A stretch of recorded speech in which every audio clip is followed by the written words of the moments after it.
Bonjour à tous, j'espère que vous allez bien. Aujourd'hui, je vais vous présenter quelques conseils pour réussir l'examen d'admission à l'université. Dans l'année dernière, en 2021, 60 000 personnes ont fait cet examen, dont seulement 9 443 personnes ont réussi cet examen. C'est pour ça que ces conseils vont vous aider à grandir les chances de passer efficacement cet examen. Dans l'article, les conseils pour passer efficacement l'examen d'admission à la UCR et à la UNA, et pour lire sur le site internet du journal cr.com le 1er décembre par Marianela Zanauria. Et dans ce texte adjonctif, l'auteur vous donne des conseils à suivre pour réussir l'examen d'admission à l'université. Et j'ai choisi de parler de ce sujet justement parce que les dates de faire cet examen s'approchent. Donc, je voudrais aider les personnes qui vont faire cet examen. Dans ce exposé, on se posera la question suivante. Quels conseils pourrait-on suivre pour réussir l'examen d'admission à l'université? Comme vous pouvez voir, j'ai déjà présenté l'article et ensuite, dans le plan dialectique, je donnerai des avantages et des inconvénients aussi et donnerai un exemple. Et pour finir, je répondrai la question et donnerai mon point sur vous. Et premièrement, nous avons les avantages. Tout d'abord, calculer le temps d'hygiène personnelle, le temps d'alimentation et le temps que vous allez durer pour arriver à l'endroit où l'examen sera appliqué. Et par exemple, si vous mettez beaucoup de temps à vous préparer, et est préférable de préparer toute la veille et coucher tôt.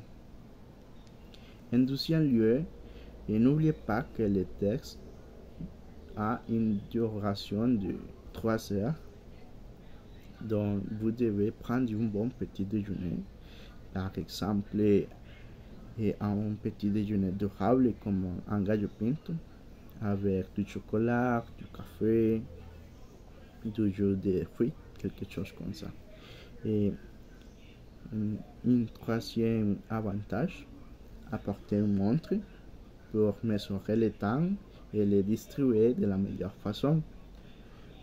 Aussi, porter un masque et une pièce d'identité à portée main, parce que sinon, vous ne pourrez pas faire l'examen.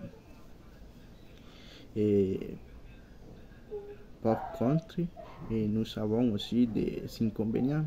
Par exemple, un inconvénient que cela peut causer est que si vous laissez tout jusqu'à la dernière minute, vous pourrez être en retard et perdre l'examen et avoir beaucoup de stress aussi. Et un deuxième inconvénient peut être si vous avez faim au milieu du texte, vous perdrez la concentration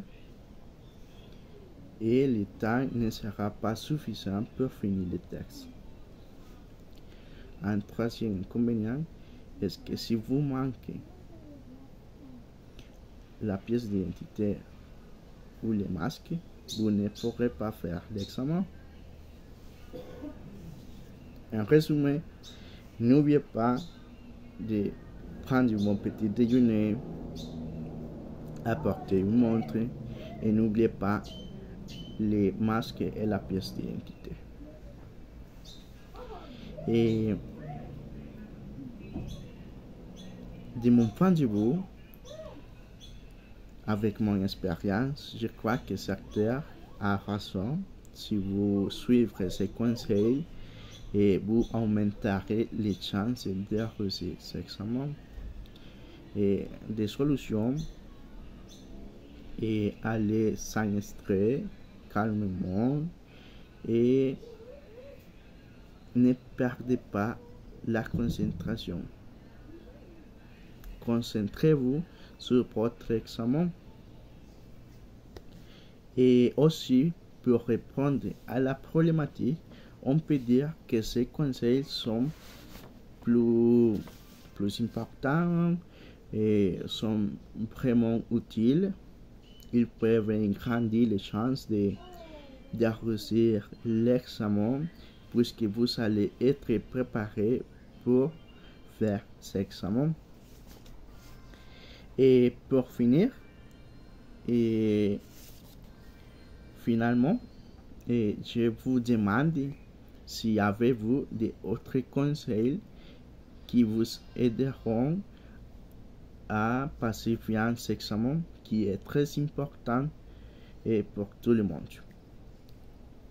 C'est ça, et c'est tout pour aujourd'hui et merci pour votre temps.